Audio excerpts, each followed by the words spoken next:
Cops are responsible for presenting criminals in front of a jury. But what happens when the same cops end up losing their minds in court? Here are 4 different cases where idiot cops went crazy in court. Do I have to answer that yes or no, or can I make somewhat of a statement? That is a yes or no answer, sir.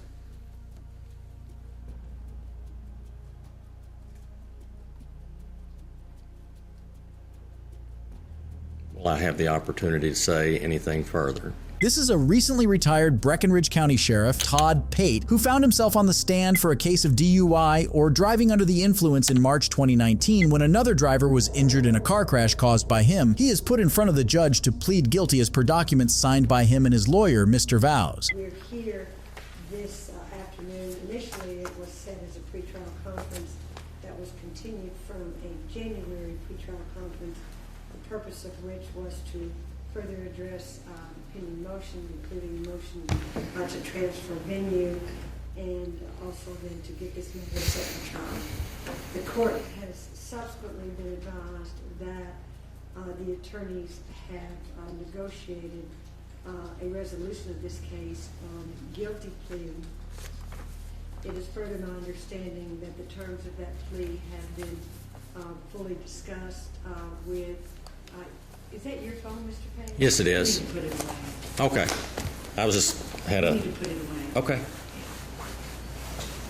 It's been fully discussed with the victims in this case, and that the terms have been previously been agreed to by Mr. Pate. At this time, Mr. Vows, does it remain your client's intent to enter a guilty plea here today?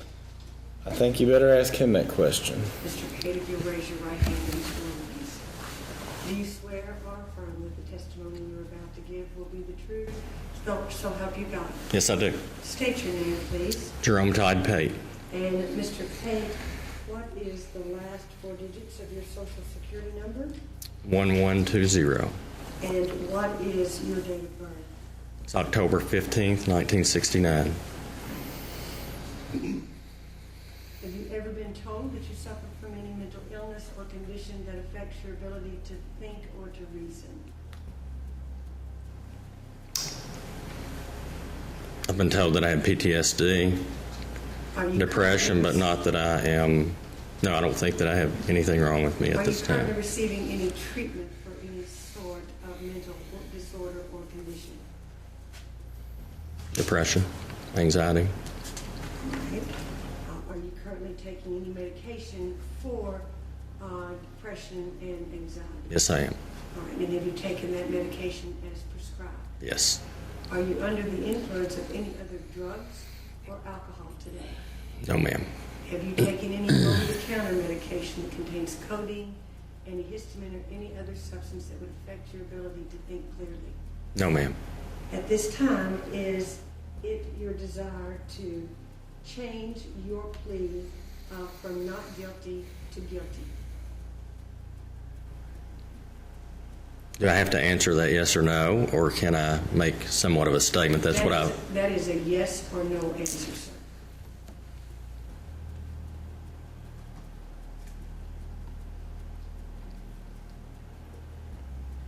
Will I have the opportunity to say anything further? If it is your intention to change your plea from not guilty to guilty, then I will take your plea, and certainly you'll have an opportunity to make any statement that you want to make. But if it is not your intent to enter a guilty plea at this time, then I'm going to set your case for jury trial, and you're going to stop wasting my time and everybody else's time this afternoon. Ma'am, I'm not trying to waste your time. Then is it your intention to enter a guilty plea at this time or not, sir? No. Why am I wasting your time? Mr. Pate, once an officer of the law, here decides to not follow simple instructions of the court and couldn't give a straight yes or no answer when asked if he is pleading guilty today. Mr. Pate is purposefully wasting the court's time and continues to give unnecessary remarks which are not required in court, a fact that he should be well aware of. What is Mr. Pate's decision with respect to proceeding forward with entry of his guilty pleas? So I believe he's still under oath, and I believe I'll just let him answer that question if it pleases the court. All right. So Mr. Pate, what is your position today with respect to entering a guilty plea here, consistent with the executed documents that have been tendered to me? Can I say a few things, or? I need to understand what it is that we're I would just like for the doing, court, Mr. Pate. yes, I had every intention of coming in here today and entering a guilty plea based on the mediation that we had. It's very difficult for me to enter a guilty plea to felony-related charges that I've been in law enforcement for 25 years, and never have I ever charged someone with felony charges on a situation pertaining to this that was similar to this. The judge is irritated, as she should be, because Mr. Pate continues to make unrelated remarks in the hearing. He's intent on wasting not only the court's time, but the time of anyone present there with his foolishness. The court was only arranged for him to plead guilty, which he isn't doing, and is simply complicating a simple procedure. Mr. Pate, You know, it's difficult for me to enter a guilty plea for a lot of reasons, and I don't want this court to think that I am trying to minimize, take away from, or deflect any responsibility that I had in this situation that occurred. I do absolutely feel like that because of my bad decisions, that this whole case took a turn that it wouldn't have taken had it not been the Breckinridge County Sheriff. It's difficult for me to plead guilty to felony charges where a prosecutor indicts me and immediately after getting an indictment recuses himself and basically testifies at the grand jury to facts that were not at all. And again, if I hadn't done what I did and drank and drove on March the 8th, I would not be sitting here, nor would anybody else. But I absolutely think I was indicted. That prosecutor said, got my indictment, I will jump out.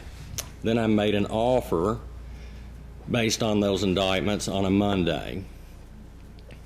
We sent an email back to Mr. Chambers' office to not accept, and 2 days later I'm indicted for assault first, one that if you're found guilty you spend 85% of. This was never an assault first case, should have never been an assault first case, but it became that, and it became that to push me in a direction to take a plea. I'm willing to take a plea, but I now understand how some people feel. I've defended the court system many, many times, and still do, but I feel like I'm being very much bullied into doing something that's not right. Now, the gamble is big. If Mr. Chambers wants to go to trial and say, "Now, let me tell you this, that, and the other," then I'm risking leaving my family, which I did that March 8th when I drank and drove. Thank God I didn't kill anybody. But I want this court to know, I want the people to know, and I want the public to know that Todd Pate holds himself responsible for everything that he did. But it's hard for me to lay down and plead to felony charges that don't apply. so I think we are back, Mr. Pate, and probably should have stayed in the place where we started. Again, I wanted to give you an opportunity to have further discussions with your attorney. But And I'm sorry, ma'am, for doing this. I'm sorry for I think we're back to where we were before. Is it your intention today to enter this guilty plea? I think we're at a yes or no place at that point. Let me say, can I say one more thing? I think everybody in this room wants this over with. And if I could address Blake, I hope you learn from this case I'm not mad at you. I'm not in any way upset with you. Mr. Pate, Not that it matters. we've reached that point now. Okay. This is either a yes or no. Are you going to enter your plea?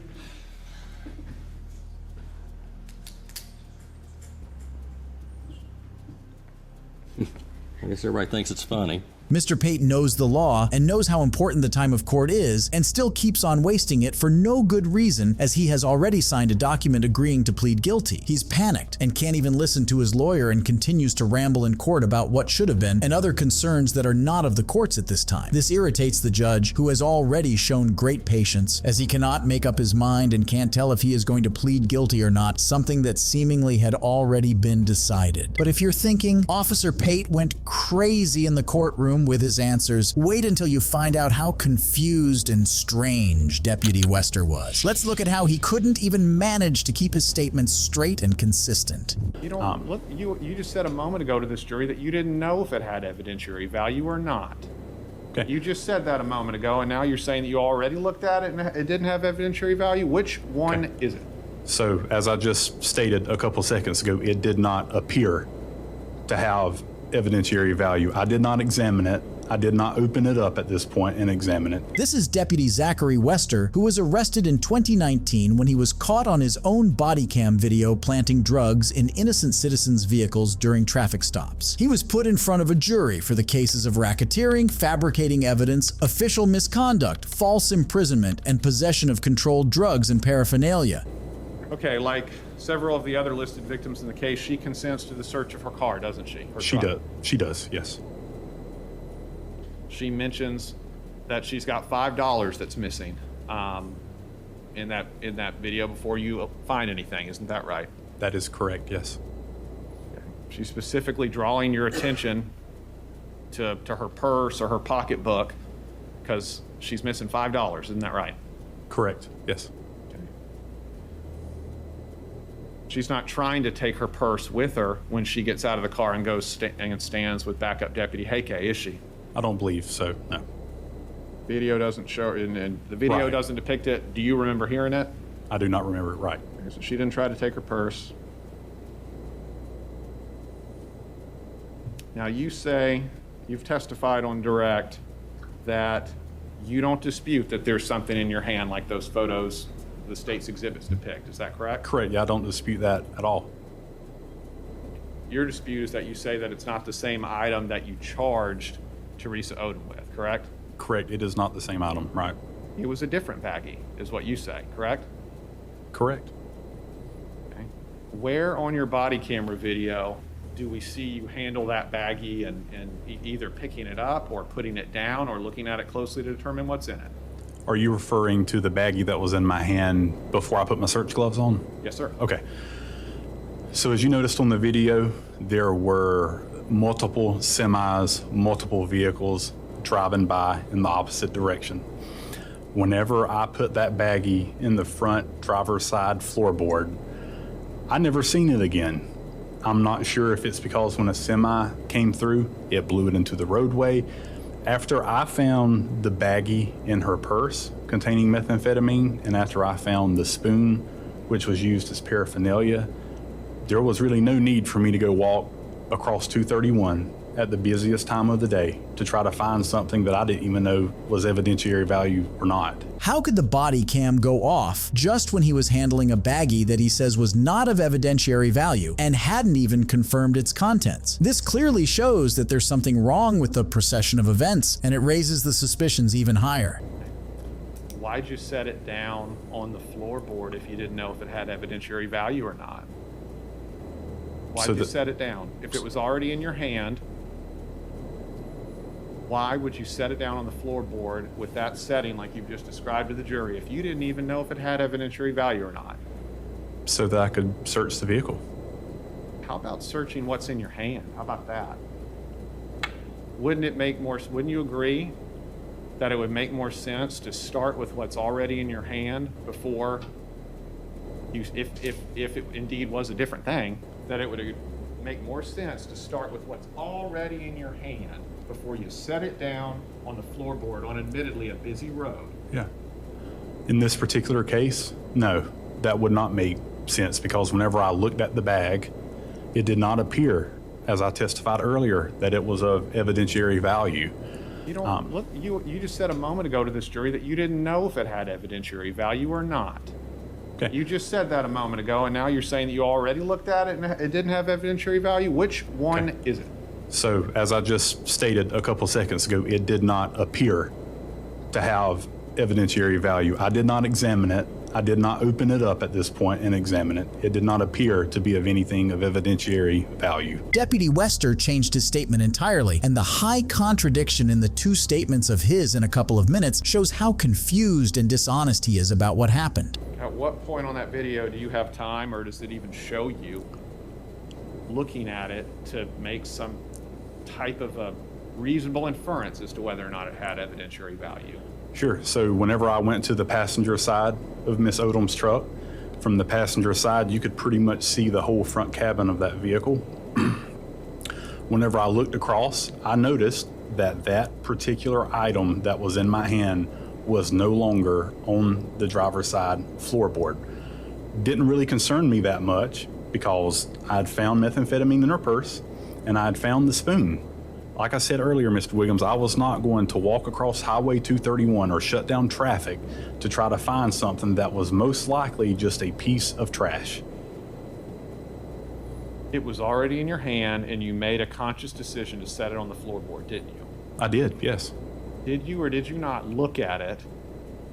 This is assuming that clearly we're disputing this, okay? That it's a different item. 100% we are, absolutely. Okay. Yeah. So your testimony is that it was a different item, and in order for you to put it on the ground, you had to determine whether or not it had evidentiary value because it was already in your hand. So from it going from your left hand onto the floorboard, at what point do you stop and look at it and handle it the way you do all the other exhibits that you found Sure. in all the other videos to make that decision? If it was indeed different. Okay. I would not have opened up a baggie with my bare hands, first of all. I will say that. No. I'm sorry. We need to. Let me break that down. It's already in your bare hands. You've already picked it up in your bare hand. Correct. Okay. So what difference is opening it up with your bare hands going to make? But Mr. Williams, I didn't open it up and turn it inside out for the contents, if there were any contents, to get on my bare skin. Was it a clear baggie? I believe it was an off-white baggie. You could have seen inside it, couldn't you?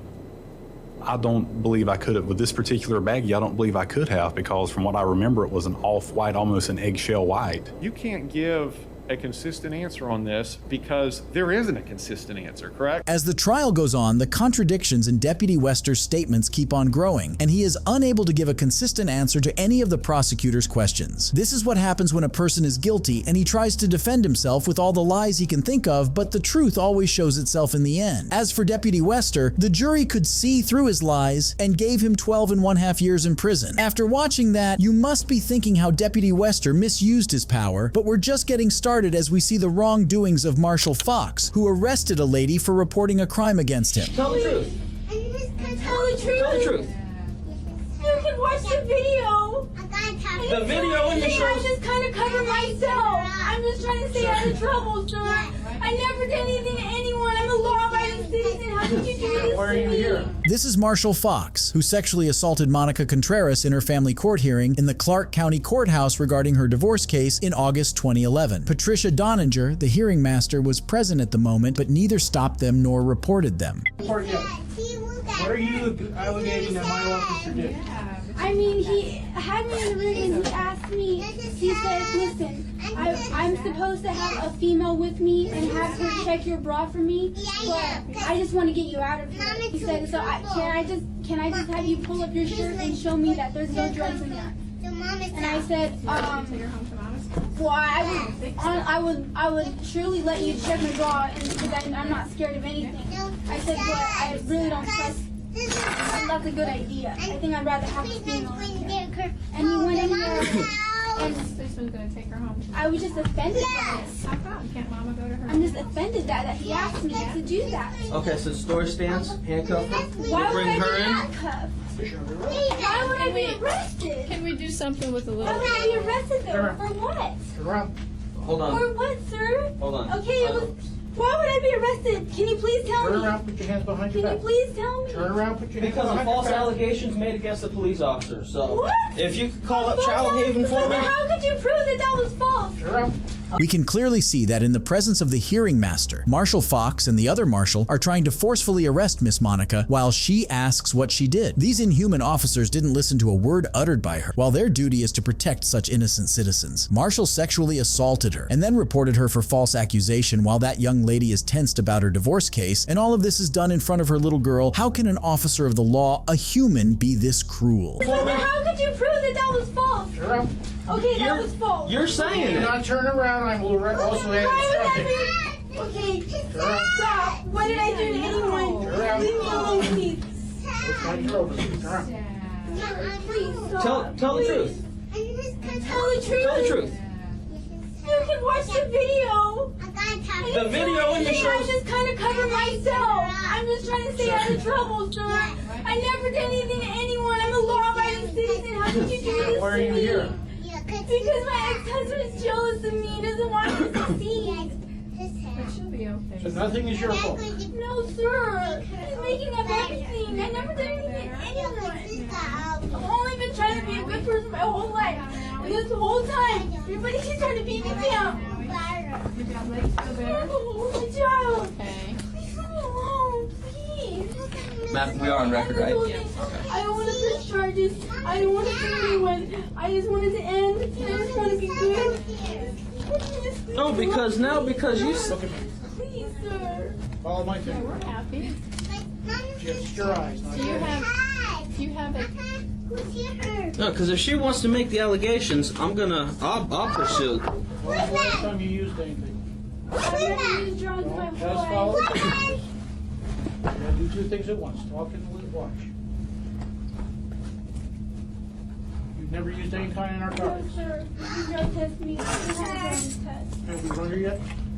What's that? Have we run her? No, not yet. I haven't ran for warrants yet. The reason. Have you ever been arrested Just so you before? guys see, there's nothing in my hands. Jimmy, I got court. I have stuff to do this, so arrest her. I take the kid. We're done. Why would you do that to me, sir? Because you're making I'm false not making allegations. false allegations, sir. Why would you put me in this position? I'm a good person. Why is that?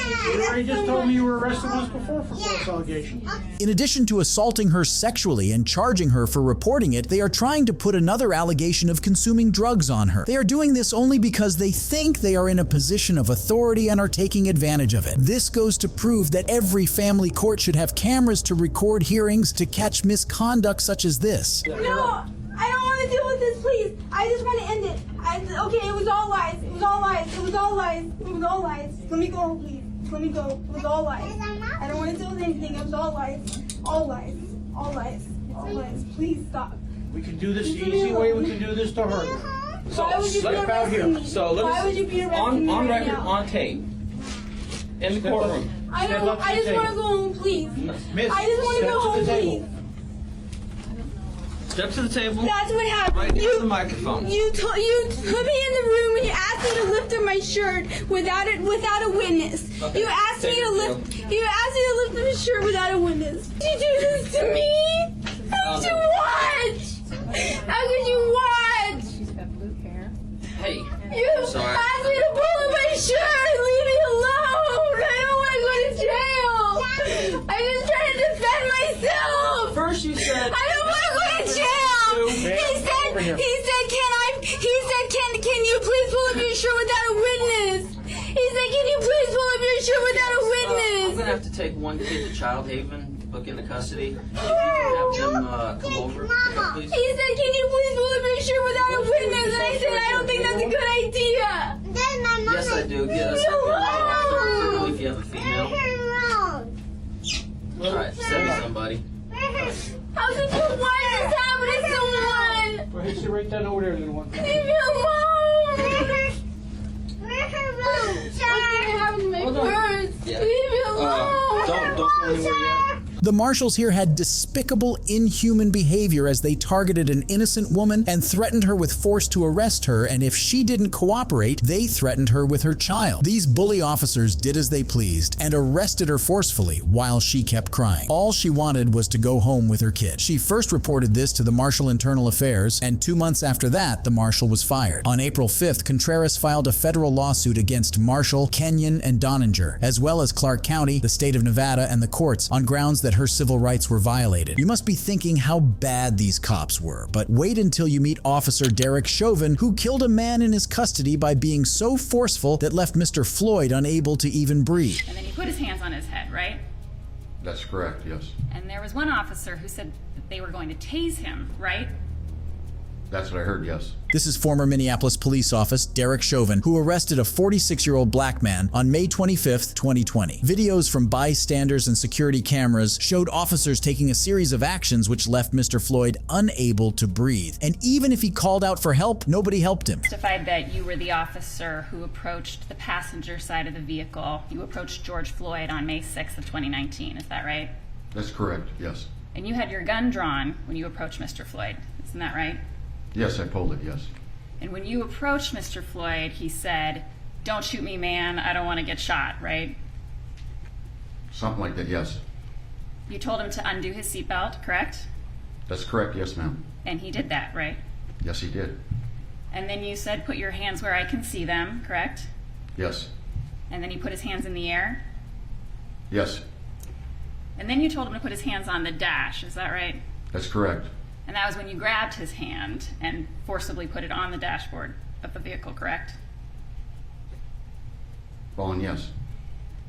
And then the other officer with you on the other side of the vehicle changed that to put your hands on your head, correct? That's correct. And then he put his hands on his head, right? That's correct, yes. Chauvin's answers show how remorseless he is as he tells about his oppression on the victim with a straight face. And there was one officer who said that they were going to tase him, right? That's what I heard, yes. And you were yelling pretty loud, correct? Yes, I was, yes. It escalated real quick. Some profanity as well, correct? Yes. And you had your gun drawn the whole time you were giving commands, right? Once I started ordering him and he refused to show me his hands, yes, it escalated to where I pulled my gun, yes, ma'am. And he was awake, correct? What's that, ma'am? Mr. Floyd was awake. Was he awake during this incident? Yes. He was conscious? Yes. He didn't appear to be in medical distress to you when you were pulling him out of the car, is that right? He was talking to you, he was standing up, is that right? I don't know if it was specifically, sometimes he was talking, sometimes he was mumbling. He was incoherent in my mind a lot of the time during there. But you got him out of the car and you handcuffed him, right? That's correct, ma'am. And he stood next to the car, right? Yes, ma'am. He asked you not to beat him up, correct? That's correct, yes. He was able to walk, right? Yes, he was. He continued to talk to you. Officer Chauvin seems to have escalated the situation while dealing with Mr. Floyd. He pulled a gun on him while Mr. Floyd didn't do anything except not pay for the cigarettes. Derek Chauvin used excessive and unnecessary force on Floyd while pushing him against the dashboard of the car. His crime wasn't big enough to be treated with such caution and force, and yet Chauvin stays a heartless man in front of court too. The racist officer bullied him and made him unable to breathe, which soon caused his death. In the courtroom, he seems like he has no regrets for what he's done. On May 29th, the Hennepin County attorney announced third-degree murder and second-degree manslaughter charges against Derek Chauvin. He was sentenced to 22.5 years in prison on June 25th, 2021.